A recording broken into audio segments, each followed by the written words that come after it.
here? Okay. So here's another day in the life of a content creator. We got another TV. We're taking this up to the studio so we can start filming it.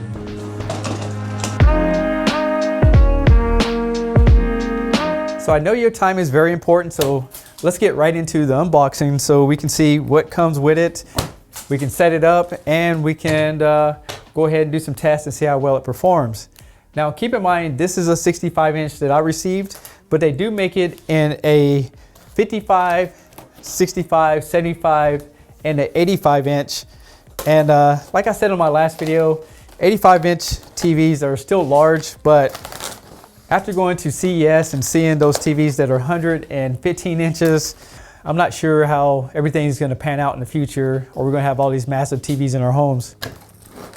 So here's the feet that it comes with, made out of plastic. All right, looks like we have a power cord, remote control, and the screws for the feet, some paperwork, pretty standard stuff. And just so you know, this TV does come with the cardboard on the front of it to protect it, but this one will take 2 people to get out of the box. Hey, Justin. Come over here, help me out. All right, so now we got this cardboard out. So on the bottom of the TV, there's a press button that's gonna get through your basic menu features and inputs. Over here, we have a switch, and this is probably used for hands-free Google voice commands. Over on this side, we have the speaker system. And one thing I noticed that this TV doesn't have the dual foot mount, so you can't actually do that. But let's go ahead and get the feet installed. Now let's take a look at the back of it and the inputs. And we're going to use the Pocket 3 to check that out. So on the top here, we have ventilation, and there's some screw holes right here so you can mount it on the wall very easily. On the back of it, we have an Ethernet input. Right here, we have a 144 hertz input, 120 hertz input, and that's for HDMI 2.1. If we go a little bit further down, we have 2 more HDMIs, but these are 60 hertz, and this one is for eARC. Now down here, we have a TV tuner, we have the USB connection. With adapter, you can use composite inputs, headphone jack, and down here we have your fiber optic input. And on the other side, we have a power cord input, and this looks like a 2-prong computer connection without the ground in the center. So I got everything all set up now. Just keep in mind, you're gonna need Wi-Fi and a Gmail account if you plan on download applications. You can put the TV in a basic mode, but if you wanna get updates, again, you'll need to connect Wi-Fi to be able to do that. But let's take a quick look at the operating system, then we'll take a look at some other features. So on this main screen, you're gonna see some things in the Google TV software, like for you, live. And keep in mind on live, it will show YouTube TV, Google TV, as well as antennas, channels that I scanned previously. And as you can see, there's a menu system down here that you can look through to see what's on. And that's a good feature because it downloads that automatically. There's a full app store in here, so anything you can think about, pretty much Google will support it. As you see, DirecTV, Apple TV, Peacock, all the basics. If you go to the gear at the top, you can add more profiles to it and go into settings. Inside of settings, this is where you can scan for antenna channels, plus you can edit all your inputs and give them different names if you need to. And most of the TCL newer television that supports Google has features like intelligent picture, where it automatically adapts itself so you can turn it off and on.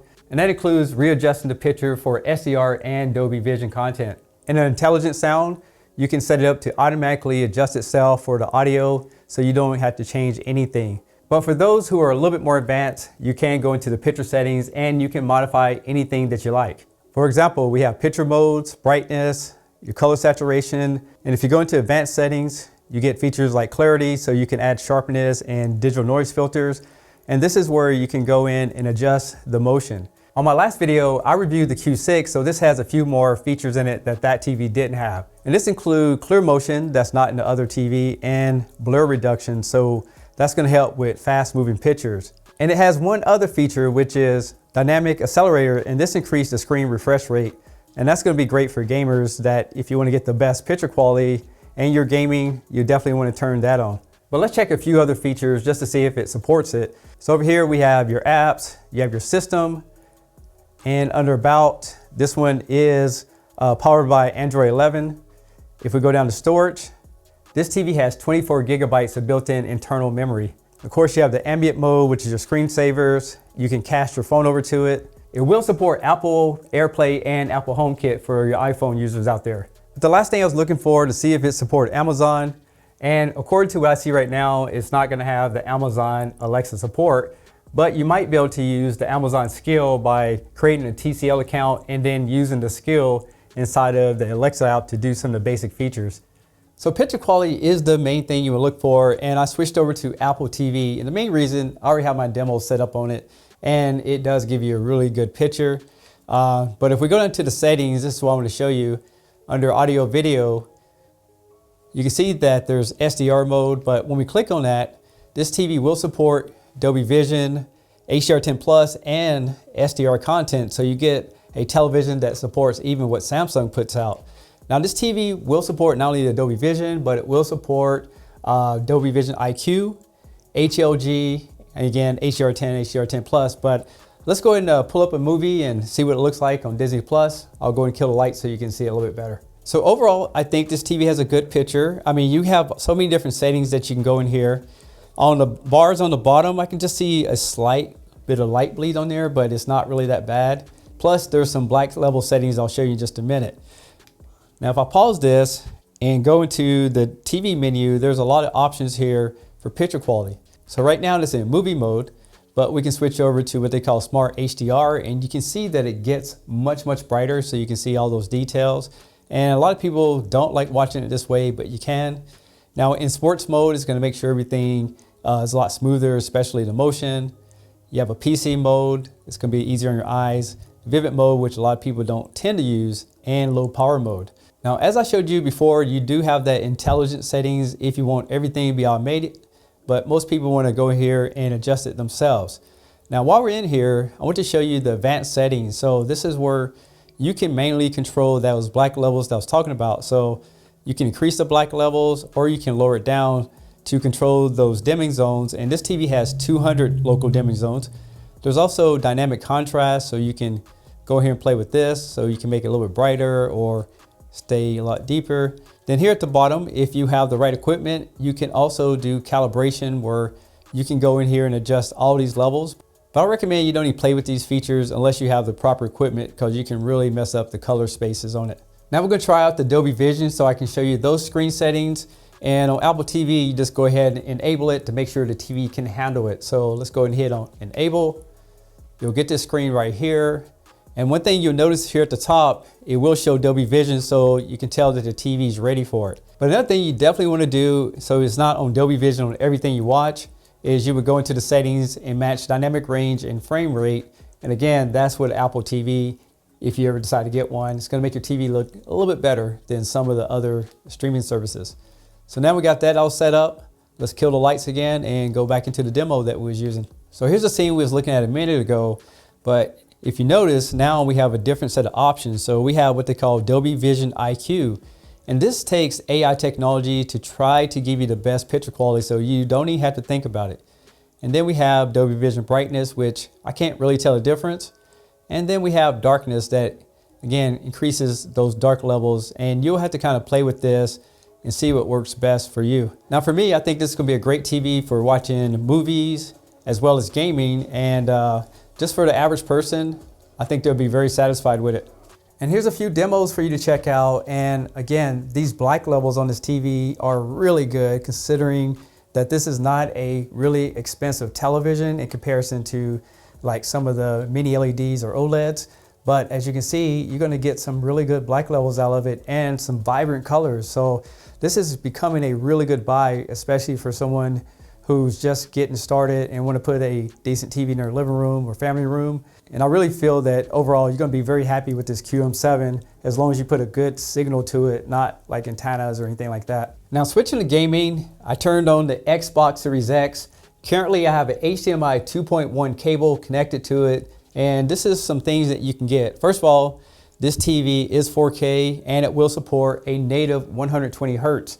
Now a lot of people don't know this about the Q7, is that as far as gaming, if you have variable refresh turned on and you have the correct video card, you can get up to 240 Hertz out of this television. So if you're looking for something larger than your computer monitor and you have the right equipment, this might be the one for you. But if we go into the setup, you can see this TV supports everything 120 Hertz with the cable I'm using, as well as Dolby Vision. And if we go back here to the video modes, As you see right there, it supports everything, including auto low latency, the variable refresh rate, and Dolby Vision gaming. So this TV has it all if you're looking for something that, again, that fits the bill and not really breaking the bank. Because this comes up from time to time, I pulled up the PlayStation. I want to show you something real quick, is how to get it in 120 Hertz because of this. When you go down to screen and video and go to current video settings, even though this is a 120 Hertz television, you can see this only showing 60 Hertz. And this is kind of silly on Sony's behalf, because in order to get the 120 Hertz, you must enable a game that at least supports 1440, 120 Hertz for it to trigger. So watch this. So let's say, for example, I load up Dirt 5. I would go into the profile, go down to settings, and then I would go down to where it shows video settings. So in this particular game, you got to make sure that you choose high frame rate. Now let's go back to the console, and under video output settings, look at this. Now it shows the variable refresh rate. So the Xbox is going to show it to you right away. The PlayStation, you have to go in and load up a game, and then you can see the refresh rate. And while I'm in here, if you press and hold down the 3 lines right there, as long as you're in gaming mode, you do get this pop-up right here where you can see your frames per second, HDR, everything right there on the top.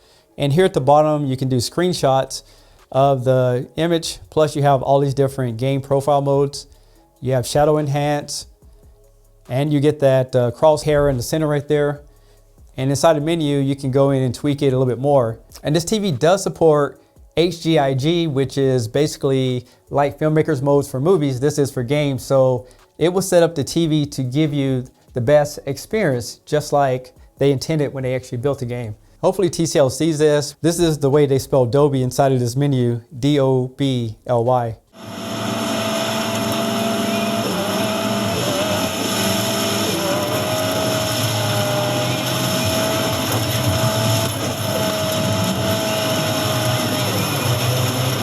Epic fail. Next, we're going to see what the QM7 looks like on your standard television, and this is YouTube TV that I'm using.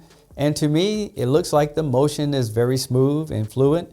Also, I like to point out that the colors look a lot more natural than the Q6 that I previously reviewed. As you can see here, as the soccer players run around the field, everything looks nice and clean, and you're not going to get that trailing behind the different players that you get on some TVs. So just watching everyday TV, I think you're going to be very satisfied with this particular TV. When it comes to vignetting, I can see a little bit of dark edges on each side of the TV, but it's not noticeable when you put on a signal like this one right here, where it shows the skin tones. And I did want to pull out that the colors on this is very vivid, and keep in mind, you can adjust all these different settings, but the skin tones look fantastic.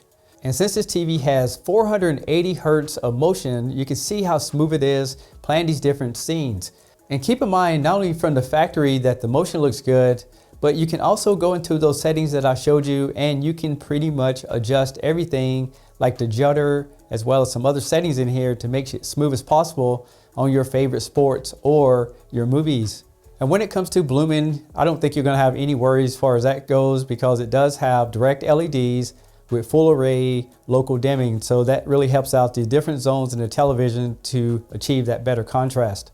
So I showed you fellows just about everything you need to know about this TV, and if you're thinking about picking up one for your family, I would recommend it with the right expectations. As I always tell you, it is not a mini LED television. It does use the full array local dimming that helps, and I will tell you that you will see a little bit of gray in the black levels unless you go readjust that black level mode to kind of tone it down a little bit. But other than that, the operating system is much faster than the Q6, and I didn't get any kind of lag when I was playing with it. And I do love the gaming features, the fact that this one would handle up to 240 Hertz, and that's using AMD FreeSync on the computer, of course, but you're gonna get that 120 Hertz out of your gaming consoles. I also like the Google TV operating system. I mean, it has all the stuff that you're gonna need, but I still prefer the Apple one just because it's a dedicated box to give you the best picture quality. So in my opinion, this is a good buy. It was beyond my expectations. And if you guys are looking to learn more, I'll put all the links in the description below so you can go research it for yourself, and you can go look at other people's reviews and see what they thought. But right now, I'm gonna say, until I compare this to another TV, for TCL, this one hits the mark, and I think you'll be happy with it. And if you own one, leave me a comment down below so we can see what your input is. But with that being said, that's my thoughts on it. I'm Tech Steve. Thanks all for watching, and I'll catch you on the next one. Peace.